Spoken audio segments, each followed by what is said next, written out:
ಆತ್ಮೀಯರೆಲ್ಲರಿಗೂ ನಮಸ್ಕಾರ. ಗೃಹ ಕಲಾನಿಧಿ ಚಾನಲ್ಗೆ ಸ್ವಾಗತ.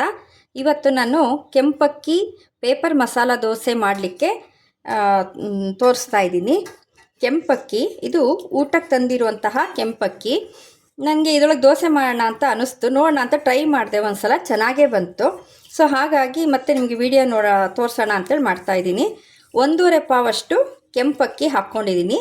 ಇದಕ್ಕೆ ಒಂದು 2 ಚಮಚದಷ್ಟು ಕಡಲೆಬೇಳೆ, 1 ಹಿಡಿಯಷ್ಟು ಉದ್ದಿನಬೇಳೆ, 2 ಚಮಚ ಗಟ್ಟಿ ಅವಲಕ್ಕಿ ಮತ್ತು 2 ಚಮಚ ಮೆಂತ್ಯ, ಇವುಗಳನ್ನೆಲ್ಲ ಹಾಕಿಬಿಟ್ಟು ನಾನು 2 ಸಲ ತೊಳೆದು ನೆನೆ ಹಾಕ್ಕೊಂಡಿದ್ದೀನಿ.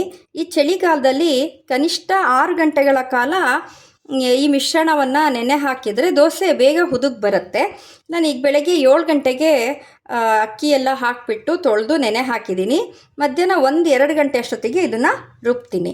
ಈಗ ಇದನ್ನು ನೆನೆಯಕ್ಕೆ ಬಿಡೋಣ.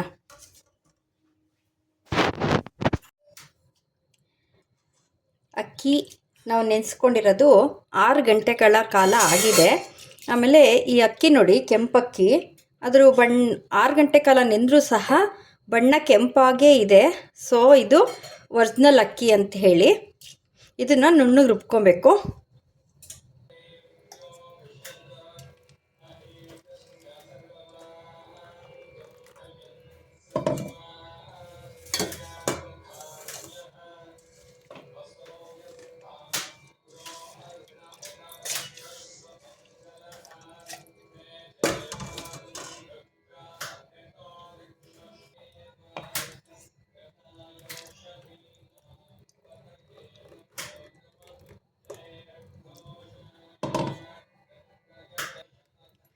ನೋಡಿ, ಈ ಥರ ಹಿಟ್ಟು ರುಬ್ಬಾಗಿದೆ. ಚಳಿಗಾಲದಲ್ಲಿ ಬೇಗ ಹುದುಗ್ ಬರಲಿಕ್ಕೆ 3 ಸ್ಟೆಪ್ಸು ನಾನು ಫಾಲೋ ಮಾಡ್ತೀನಿ. 1, ನೆನೆಸಿರುವಂತಹ ಅಕ್ಕಿನ 6 ಗಂಟೆಗಳ ಕಾಲ ನೆನೆಸ್ತೀನಿ. 2ನೇದು, ಈ ಥರ ಮೆಣಸಿನ್ಕಾಯಿ ತೊಟ್ಟನ್ನ ಹೀಗೆ ಹಿಟ್ಟಲ್ಲಿ ಹೀಗೆ ತುದಿ ಭಾಗನ ಅದ್ದಿ ಇಡ್ತೀನಿ. ಇದು ನನ್ನ ಮಗಳು ಹೇಳ್ಕೊಟ್ಟಿದ್ದು ನನಗೆ. ಈ ಥರ ಇದು ಫರ್ಮೆಂಟೇಷನ್ ಬರಲಿಕ್ಕೆ ಹೆಲ್ಪ್ ಮಾಡುತ್ತೆ.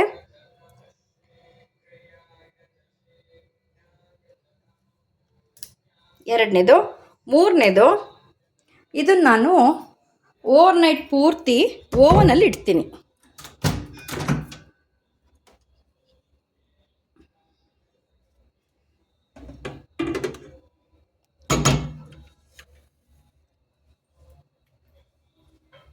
ಓವನಲ್ಲಿ ಇಟ್ಬಿಟ್ಟು ಈ ಥರ ಒಂದು ಲಿಡ್ ಮುಚ್ಚಿ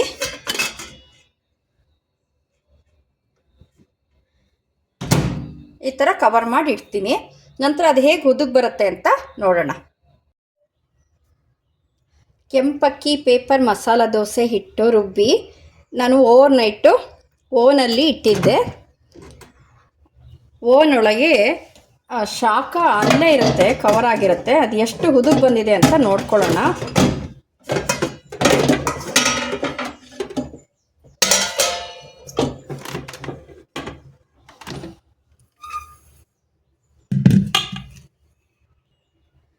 ನೋಡಿ, ಹಸಿಮೆಣಸಿನ್ಕಾಯಿ ತೊಟ್ಟು ಹಾಕಿರೋದು ಹುದುಗು ಎಷ್ಟು ಚೆನ್ನಾಗಿ ಬರಲಿಕ್ಕೆ ಸಹಾಯ ಮಾಡಿದೆ ಅಂತ.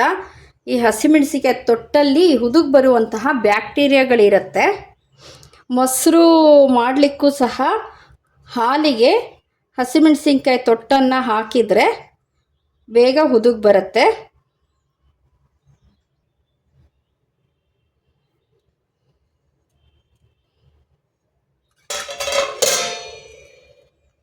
ನೋಡಿ ಎಷ್ಟು ಚೆನ್ನಾಗಿ ಹುದುಗ್ ಬಂದಿದೆ ಅಂಥೇಳಿ.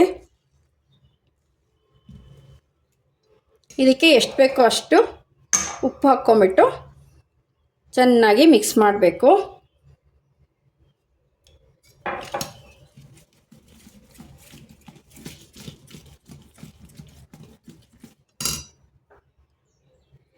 ಹಿಟ್ಟನ್ನು ಎಷ್ಟು ಕೈ ಆಡಿಸ್ತೀವೋ ಈ ರೀತಿ ಅಷ್ಟು ಚೆನ್ನಾಗಿ ದೋಸೆ ಚೆನ್ನಾಗಿ ಬರುತ್ತೆ.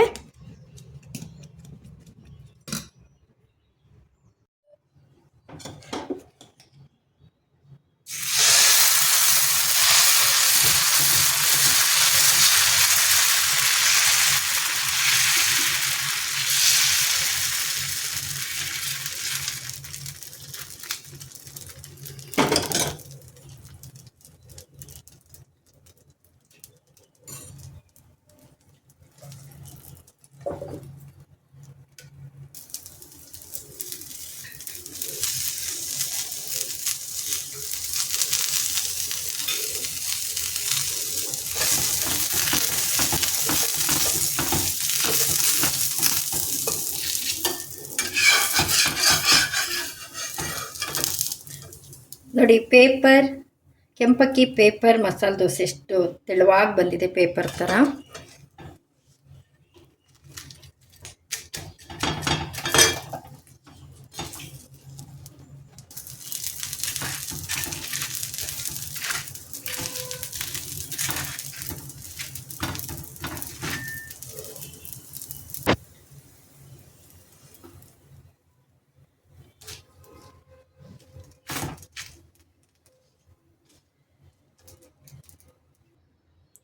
ನೋಡಿದ್ರಲ್ಲ ಆತ್ಮೀಯರೇ, ಕೆಂಪಕ್ಕಿ ಪೇಪರ್ ಮಸಾಲ ದೋಸೆ. ನಿಮಗೆ ಈ ವಿಡಿಯೋ ಇಷ್ಟ ಆಯಿತು ಅಂತ ಅಂದ್ಕೊಳ್ತೀನಿ. ಇಷ್ಟ ಆದರೆ ಒಂದು ಲೈಕ್ ಕೊಡಿ, ಶೇರ್ ಮಾಡಿ, ಸಬ್ಸ್ಕ್ರೈಬ್ ಮಾಡಿ. ಧನ್ಯವಾದಗಳು.